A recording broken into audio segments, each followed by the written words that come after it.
eu tenho exposto essa matéria em entidades patronais, em empresas, e eu não consigo fazer isso em menos de 3 horas. Tá?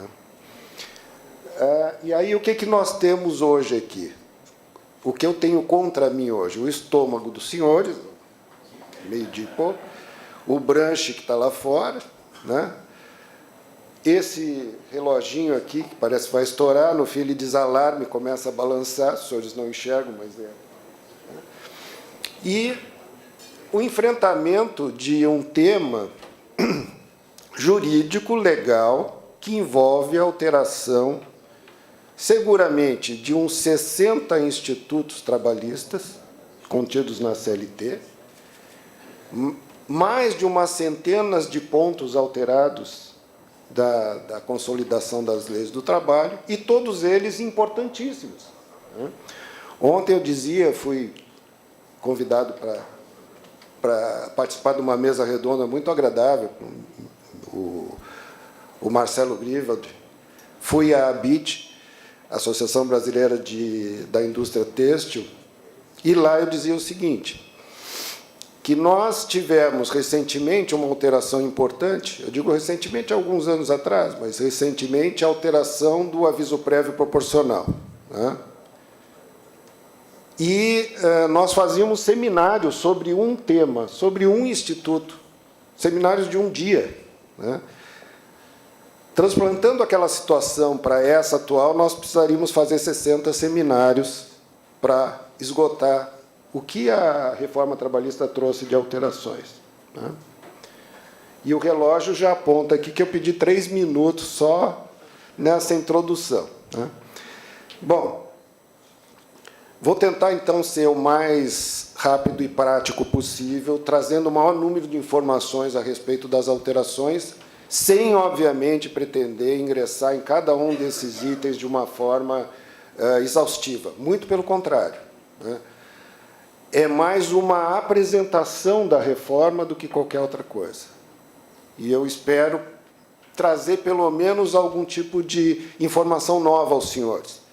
O doutor Alexandre já participou de quantos? 15 eventos sobre reforma trabalhista, então eu espero não encontrar um parâmetro dessa natureza, porque eu vou passar vergonha aqui, né, daquilo que eu vou dizer. Tá. Bom, o doutor Alexandre já chamou a atenção que a reforma trabalhista entra em vigor no dia 11 de novembro, alguns dizem 12 de novembro, mas não vai entrar em vigor nenhum desses 2 dias, porque é sábado e domingo. Então, na verdade, nós vamos estar discutindo esse tema no dia 13, segunda-feira. Né? Eu vou dar os grandes conceitos, os grandes institutos que eu entendo que são importantes, que foram alterados, a relação deles. Pelo menos eu vou ver se eu chego ao fim da relação. Tá? Houve alteração do conceito de grupo econômico, isso é importante, tá? Principalmente com relação a não mais se identificar o grupo econômico trabalhista a partir do sócio comum. Hoje, o sócio comum não mais gera a ideia de que ali há um grupo econômico. Isso parece pouca coisa, mas é muito importante para quem milita na área trabalhista. Outro conceito que foi relativizado é o conceito do tempo à disposição do empregador. E eu lembro aqui, rapidamente, situações como troca de uniforme, que a jurisprudência já vinha entendendo como integrante da duração do trabalho, a higienização do próprio trabalhador na empresa, tudo isso, por um entendimento jurisprudencial, era considerado, ou passou a ser considerado como tempo à disposição do empregador, passível de ser remunerado. Então, se relativizou isso, e outras situações também que foram apontadas na nova lei, e que é importante que os senhores levem em consideração. Um aspecto que eu acho importantíssimo é a restrição que há agora ao exercício de interpretação da Justiça do Trabalho em relação à lei. A Justiça do Trabalho, vamos ser bem claros, ela vinha legislando a respeito de matéria trabalhista. A Justiça do Trabalho não legisla, ela aplica a lei. E esse conceito não vinha sendo observado. E a lei da reforma tenta trazer isso a partir de conceitos do que a Justiça do Trabalho não pode mais fazer, do que os sindicatos não podem mais fazer também, é outro conceito contido na nova lei. Então, súmulas e enunciados da jurisprudência não poderão restringir direitos legalmente previstos nem criar obrigações não previstas em lei. Isso é o princípio da legalidade, né? Não precisava estar escrito aqui, pelo amor de Deus, mas teve que ser escrito. O princípio da intervenção mínima da Justiça do Trabalho em instrumentos normativos, na interpretação dos instrumentos normativos, na análise da sua aplicação. Qual é a base disso? É o nosso velho, novo Código Civil. O que deve ser observado? O que a Justiça do Trabalho pode observar em termos de instrumento normativo, que é um contrato? A validade do negócio jurídico, o agente capaz, o objeto lícito e determinado, a forma prevista em lei ou não vedada em lei. Enfim, é aquilo que se analisa em qualquer outro tipo de contrato. Ah, tem os princípios de proteção ao hipossuficiente. Tá, tudo bem, tem. Mas vamos começar a proteger o trabalho. O trabalho como um conceito abstrato. Toda legislação, ontem eu ouvi, toda legislação tem um ente que é protegido, e no direito do trabalho o ente protegido é o trabalhador. Vamos relativizar um pouco esse conceito. Quem tem que ser protegido é o trabalho. E dentro desse conceito de trabalho abstratamente considerado, está lá o empregador, gerando postos de trabalho, pagando impostos, correndo o risco do negócio. Esse foi o espírito que levou o Congresso Nacional a ter essa reação, gerando a lei, que, com muita crítica, em função de ter sido feita de uma forma não muito ortodoxa, de não ter percorrido caminhos ortodoxos, mas que, na verdade, representava a aspiração do segmento produtivo do país. Sem trabalhador não há riqueza, sem empregador não há riqueza também. Isso tem que ser considerado.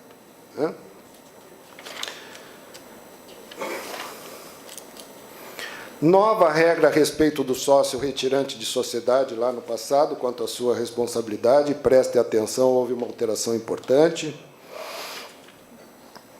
O Instituto da Prescrição Trabalhista também veio a ter alterações que são importantes, como, por exemplo, como se interrompe a prescrição. O que não mais interrompe a prescrição, isso é importante. O reconhecimento da prescrição intercorrente na Justiça do Trabalho, que antes não era um instituto que se afeiçoava, segundo o entendimento jurisprudencial, ao direito do trabalho, hoje está reconhecida a prescrição intercorrente.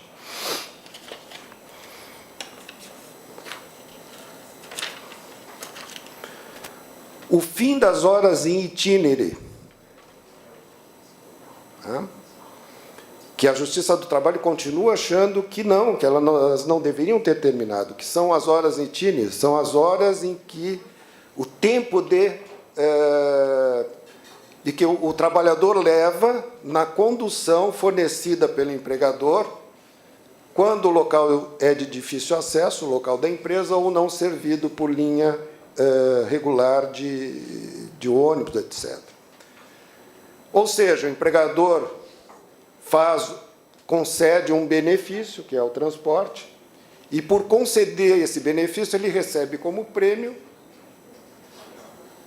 a obrigação de pagar aquela hora de percurso do trabalhador da sua residência até a empresa e da empresa até a sua residência.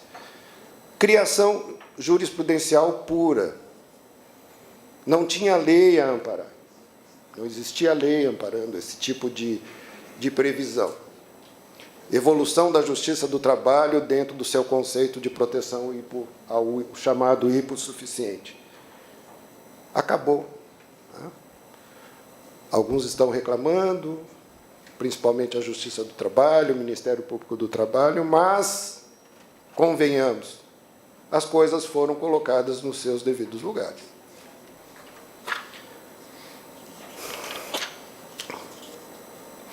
Flexibilização que houve em relação a novas possibilidades, banco de horas, feitos, podem ser agora realizados diretamente com o trabalhador, sem intervenção sindical.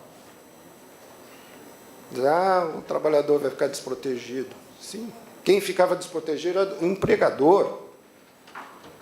No momento em que abordava o sindicato para resolver um problema pontual, né, relativamente à necessidade de estabelecer um sistema de horas que observasse a sazonalidade das empresas, do produto, enfim, do mercado, não raras vezes esse mesmo sindicato fazia uma série de outras exigências diferentes daquelas que levaram o empregador a levantar a questão para efeito de se ajustar um horário que fosse compatível com essa sazonalidade, né? E, obviamente, escapava do eixo da necessidade de empregado e empregador bem conduzirem o processo produtivo. Veio corrigir? Veio corrigir. E os senhores já percebem que eu sou um defensor da reforma trabalhista. E eu me confesso assim, até porque ouvi durante anos, de constrangido, né, dos nossos clientes, dos empregadores, o questionamento: por que é assim? Fora a situação em que nós tínhamos que fazer explicações para os nossos clientes externos, de outros países, né? Por que no país deles funcionava de uma forma e aqui no Brasil funcionava de outra, né? Às vezes, não raras vezes, vinham gestores de fora e faziam esse questionamento e nós não tínhamos resposta e nos sentíamos até meio que responsáveis pela ausência de resposta. Então, algumas situações estão sendo ajustadas ou pretendem ser ajustadas. Eu não sei se isso vai acontecer mesmo, né? Até foi feita a pergunta: vai acontecer, né, doutor Alexandre? O que vai acontecer? E até no final nós podemos abordar um pouquinho mais essa questão da insegurança do que vai acontecer, porque realmente ela existe, né? Artigo 60, outro inferno, artigo 60 da CLT, né? Um inferno enfrentado pelos empregadores, uma exigência administrativa que poderia, porque não se consegue essa autorização prevista no artigo 60 da CLT, que é aquela autorização relativa à prorrogação de jornadas em atividade insalubre, né? Agora ela é relativizada em função da possibilidade de ser ajustada em acordos e convenções coletivas o seu afastamento, e aí tornar válido o regime de compensação, que são frequentes hoje, enquanto não vigente a lei, as hipóteses de condenação da Justiça do Trabalho em horário extraordinário por ser considerado ilegal o regime de compensatório, pela ausência dessa autorização, que é uma autorização meramente administrativa, que enriquecia trabalhadores nas reclamações trabalhistas e advogados de reclamantes, né? Eu acho que é outra situação colocada no seu devido lugar.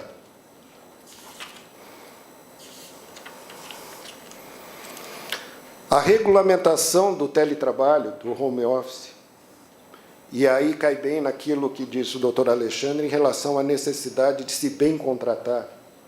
A lei, na verdade, quando ela fala no home office, ela traz um afastamento, claro, a respeito da não inclusão do home office, do trabalhador em home office, no capítulo relativo à duração do trabalho. Então, ele é um trabalhador externo, pela nova lei, não tem hora extra para o trabalhador em home office, Mas a lei, ao mesmo tempo, traz também situações apontando como fazer um contrato com o teletrabalhador. Ainda não tinha sido disciplinada essa matéria, tinha projetos de lei em andamento, mas a lei da reforma ela veio à frente dessas leis que já tramitavam e apresentou, então, um conceito simples de contratação de teletrabalhadores, com esse componente de que, a princípio, o teletrabalhador não faz jus a horas extraordinárias. Uma que foi para a mídia, que gerou uma grande discussão, nem precisava ter gerado tanta discussão, a alteração das férias, do parcelamento de férias. Agora ele pode ser em 3 períodos, né? Creio que isso veio atender aspirações de empregados e empregadores, não é uma aspiração meramente patronal, uma aspiração da estrutura de trabalho, né?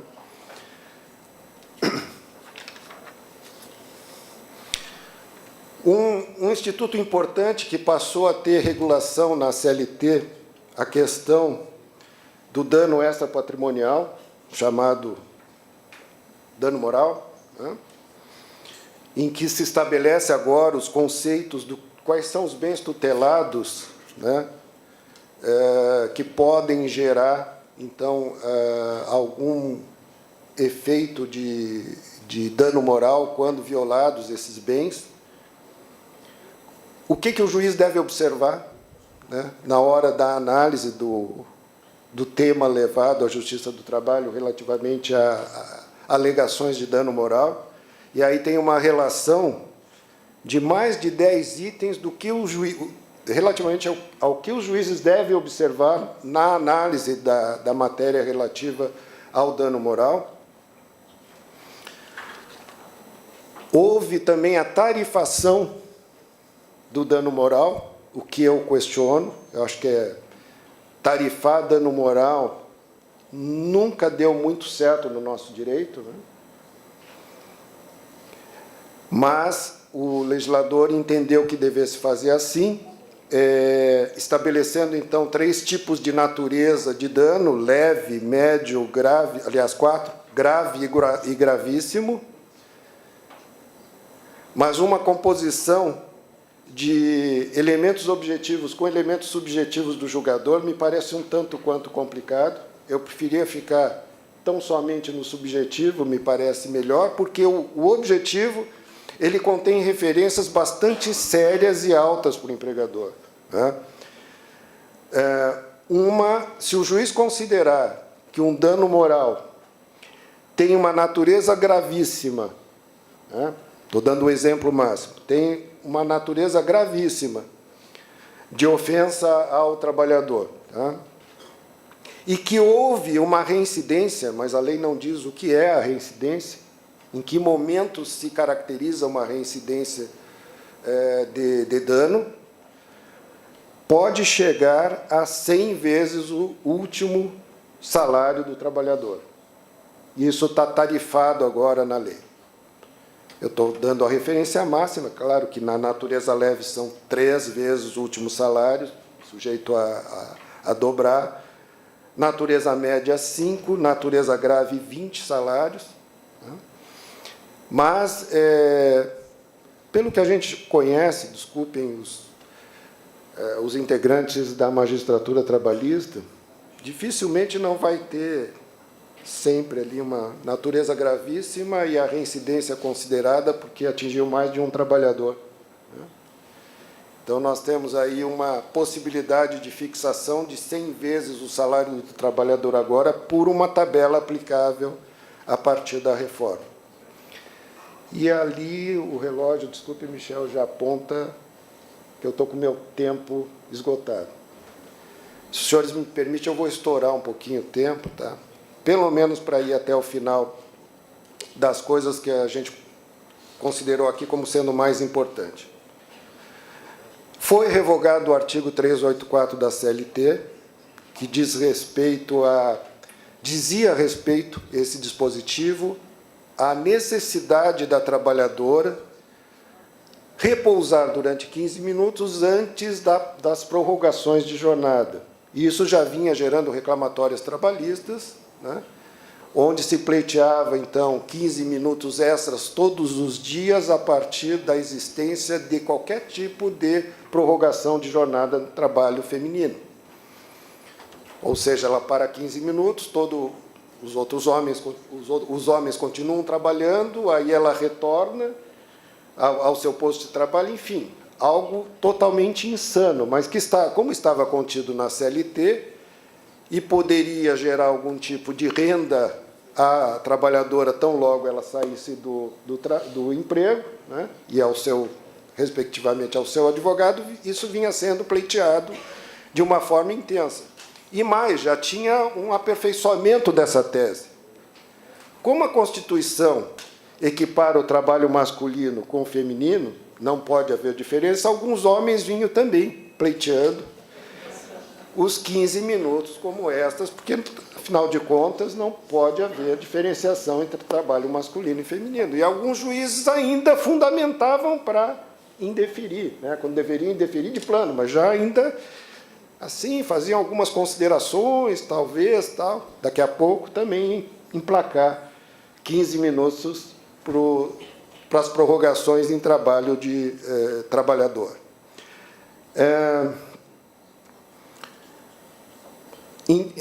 Algumas alterações relativamente à empregada gestante em função do trabalho insalubre, né, que não é com toda essa caracterização de prejuízo que foi para a imprensa.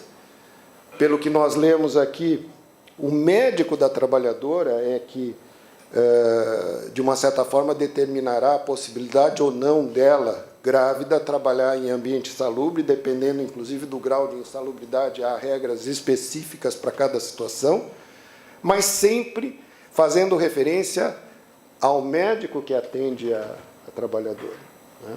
Então, não vejo esse prejuízo todo que foi veiculado pela imprensa. Um ponto que causou polêmica, até foi chamado de pejotização, né, ou seja, tornar todos os trabalhadores pessoas jurídicas, afastando o vínculo empregatício a partir desse novo dispositivo, do artigo 442B da nova CLT, mas que nós temos divulgado uma orientação de cuidado, porque não é assim. Essa não é a interpretação correta, pelo menos no nosso modo de entender o artigo 442B. Na verdade, o que o artigo refere é a necessidade de o trabalhador autônomo que tenha o trabalho autônomo regulado em lei não ser considerado empregado, desde que cumpridas as formalidades contidas na lei específica desse trabalhador autônomo, tá? Ou seja, não é todo trabalho autônomo, pura e simplesmente converter um trabalhador em trabalhador autônomo e sair contratando como um não empregado, um trabalhador que que seja afastado da lei trabalhista. Não é isso. Cuidado, o que vem sendo dito pela imprensa, na nossa aferição, e eu acho que sempre que eu tenho colocado dessa forma, os colegas advogados consideram que assim é o melhor caminho. Não se enganem por aquilo que a mídia vem divulgando, os sindicatos, etc., porque a linguagem dos sindicatos, Justiça do Trabalho, Ministério Público do Trabalho, é a linguagem de que tudo vai ficar muito ruim. Então, eles conseguem fazer uma interpretação da lei pior do que aquelas que são feitas pelos assessores das empresas, porque tem que ser ruim a interpretação. Para ir para a mídia, ela tem que ser ruim, né? Quando, na verdade, não é bem assim. Foi criado também o contrato intermitente de trabalho, aquele em que há um vínculo entre empregado e empregador, um vínculo formal, mas não há a obrigação do trabalho permanente. O trabalho só é realizado quando há convocação desse trabalhador. Tem umas regras ali que os senhores podem observar relativamente a como convocar o trabalhador. Ele pode até não aceitar a convocação, pode não trabalhar, né? E esse é outro item que tem merecido assim uma crítica da imprensa, da Justiça do Trabalho, do Ministério Público do Trabalho, quanto à ilegalidade, inconstitucionalidade, etc. Esse é um instituto que nós vamos ver como ele vai se sair, né? Não dá para fazer nenhum tipo de previsão. Mas algumas indústrias já referiram em conversas particulares que a gente tem, de que talvez seja uma forma de aproveitamento de trabalhadores em situações em que eles estão gozando de folga no seu trabalho normal, ou seja, um trabalhador poderia ter um vínculo de emprego permanente com uma indústria e um vínculo de contrato intermitente com outra indústria. E, por exemplo, não ter trabalho aos sábados na primeira indústria em função do regime de compensação. E tem uma empresa que trabalha aos sábados, né, e que tem necessidade de mão de obra nesse dia. Então, ele poderia ser aproveitado dentro do mesmo espaço geoeconômico, né, com empresas semelhantes, com atividades semelhantes, numa empresa e em outra, aumentando a sua renda, né? Mas já existe aí uma medida provisória que está sendo gestada no sentido de afastar a aplicação do trabalho intermitente da indústria, né? Tornando possível essa forma de contrato apenas nos segmentos de serviço e comércio. Isso depois a gente vai ver no final. Também a lei nova traz a relativização do princípio de proteção ao hipossuficiente, né? Criando agora um trabalhador não hipossuficiente, vamos chamar assim, que é aquele trabalhador que tem ensino superior e que ganha mais de R$ 11.062,62. Ou seja, foi criado um critério que leva em consideração a formação e o salário para afastá-lo de uma situação de desproteção total, como ocorre com trabalhadores que não tenham essas duas características, tá? Qual é a vantagem, ou seja, quais são as possibilidades de contratação com um trabalhador que tem esse perfil? Várias. Se os senhores examinarem a lei, vocês vão notar que se pode contratar muita coisa, né? Porque a lei reporta o artigo 611-A, que são as hipóteses em que existe agora novas formas de possibilidade de se sobrepor o negociado sobre o legislado. E para esse trabalhador com essa característica, existe a mesma possibilidade sem a participação do sindicato. Contratação direta com esse segmento de trabalhadores, como se o empregador estivesse contratando diretamente com o sindicato, ou seja, com as mesmas possibilidades de flexibilização. Enfim, é difícil escolher aqui temas que a gente possa destacar em alguns minutos, tá? Por isso eu já me reporto, pulando muita coisa, lamentavelmente eu estou deixando passar muita coisa, tá? Até eu proporia a organização do evento, e se eu for merecedor dessa honra, que os meus slides pudessem estar à disposição dos participantes, tá? Para que os senhores possam... Ele está de uma maneira bem didática colocada aqui, e os senhores podem, então, percorrer toda a alteração desde o primeiro artigo até o último, de uma maneira didática. Foi o que eu pretendi trazer aos senhores. Mas eu não deixaria de falar sobre um tema, o último, que é a questão relativa ao fim da contribuição sindical obrigatória. Tá? As opiniões se dividem inclusive dentro do próprio meio empresarial. Né? Nós temos posições contrárias e posições favoráveis. Eu me coloco na situação de defensor da contribuição sindical. Ah, porque o senhor está dentro de sindicatos patronais? Também. Tá? Mas não nesse sentido, no sentido de entender o que faz um sindicato, né? No sentido de entender o que faz um sindicato patronal e no sentido de entender o que faz um sindicato honesto de trabalhadores.